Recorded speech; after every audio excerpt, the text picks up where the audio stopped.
Here we see an inscription which states that this building has belonged to the wealthy Björn family. In 1871, Bodil was born into this very family. Today, this building is the town hall of Kragerø. In 1904, Bodil Björn was at the missionary school of the Danish branch of women's missionary workers. Only 1 year later, in 1905, a train took her to Constantinople. The missionary sister got a job in Mesre and Mush. She was 34 years old.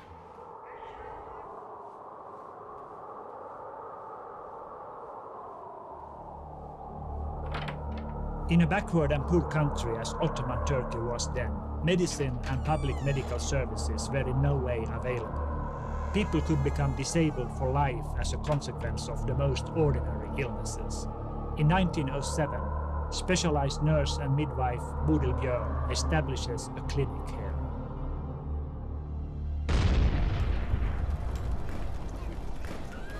In the morning, we heard how the cannons were roaring.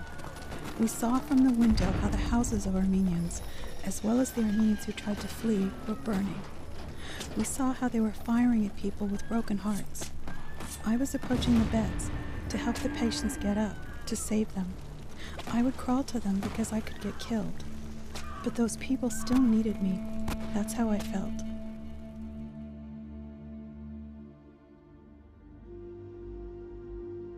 Bodil is bedridden due to tortuous worries.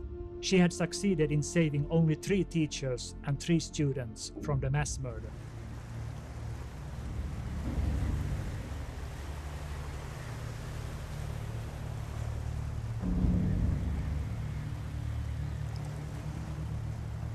The activity of missionary and welfare-providing organizations in Turkey, which had been defeated in World War I, was gradually being halted. 4 of our heroines, Alma Johansson, Bodil Björn, Hedvig Bull, and Karin Jeppe, had to return to Europe, to their families, saved from the claws of death, in ruined health, and with an uncertain future.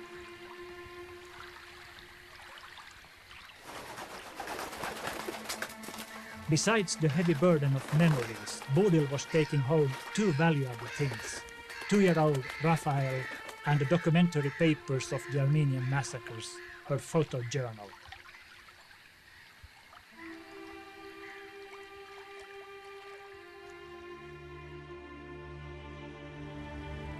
Like the Armenians, the people they cared for, our heroines became deportees. In Denmark, Norway, Sweden, Germany and Estonia, far away from war and suffering. They didn't find rest, they didn't find themselves. Hoping they would find at least one of their little orphans, or in some way would help the migrants rescued from genocide in the deserts, they decide to return to the hotbeds of genocide. How did they manage to find strength again?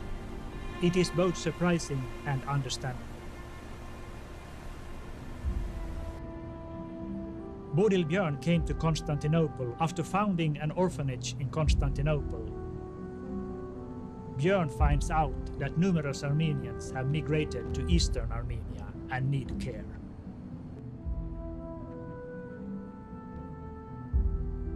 Before Bodil Katarina Björn came to Armenia, the country had already been Sovietized. She founded the Lusakpur orphanage in the city of Alexandropol, today's Gyumri.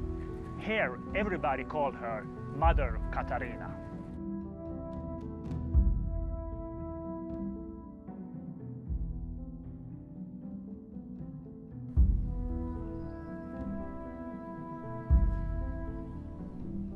Bodil Björn left Armenia in 1924 when the Bolsheviks shut down the orphanage in Alexandropol that she had founded.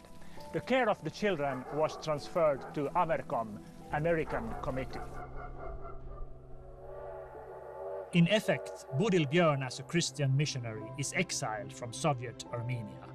However, before she retires and returns to Norway for good, she continues to work in Syria, in Armenian institutions caring for orphans.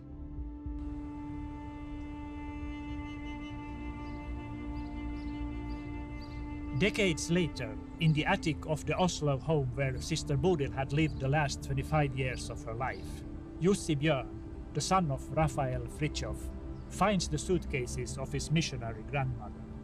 New documentation about the Armenian genocide is discovered.